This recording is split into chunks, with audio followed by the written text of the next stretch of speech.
Another day, another story. This is an action parodies the tropes and clichés of buddy cop story.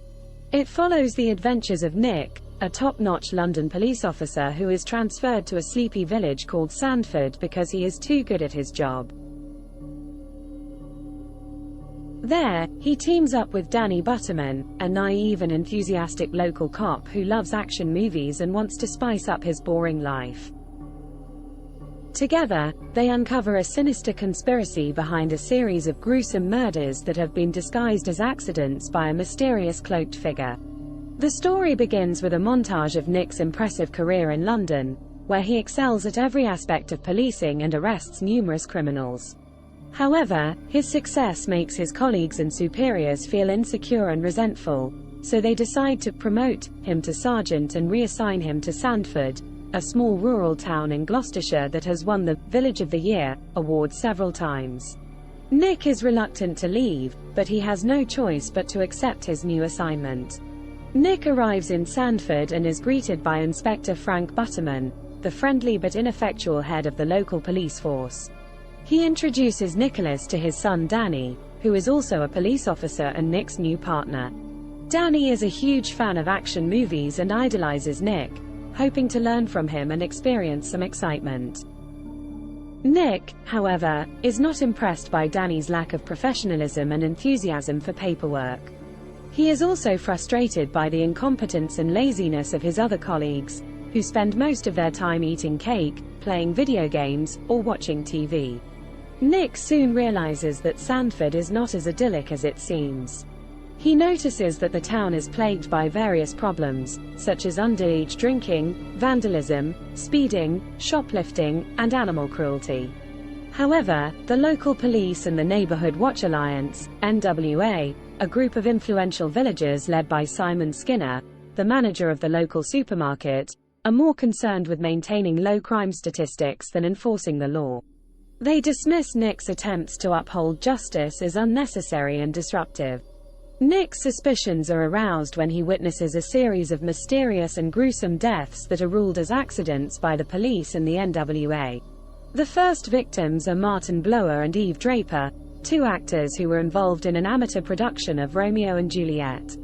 They are decapitated by a cloaked figure who stages their deaths as a car crash. Nick is the only one who suspects foul play, but he has no evidence to prove it. The next victim is George Merchant, a wealthy land developer who was planning to build a shopping center in Sandford.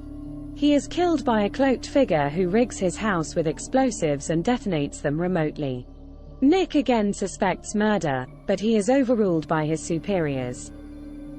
The third victim is Tin Messenger, a local journalist who had contacted Nick with some information about the murders. She is crushed by a piece of masonry that falls from the church tower during a village fete. Nick chases after the cloaked figure who caused the accident, but he loses him in a crowd of cloaked citizens who are part of a secret society. Nick becomes more determined to solve the case and convinces Danny to help him. They discover that all the victims had something in common. They were all involved in a property deal that would have changed the face of Sandford. They also find out that Simon was behind the deal and had a motive to kill them.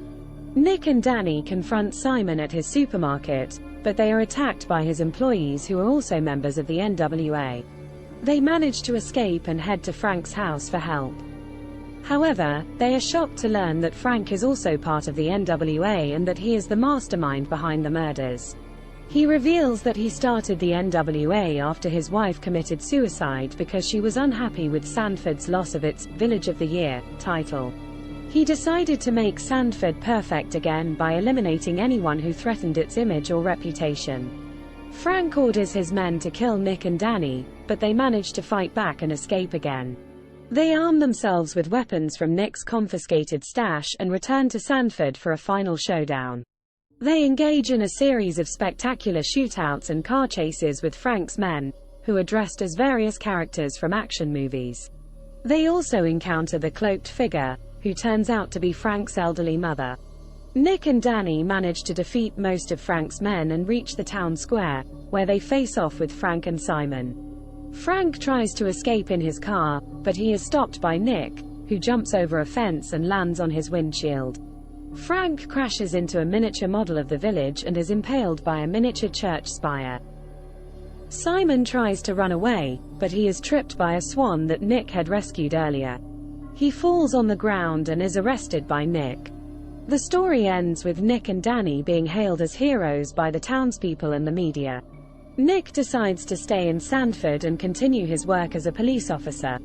He also becomes friends with Danny and his colleagues, who have learned to respect him and his methods. The story ends with a twist. The old sea mine that Nick had confiscated earlier explodes, destroying the police station.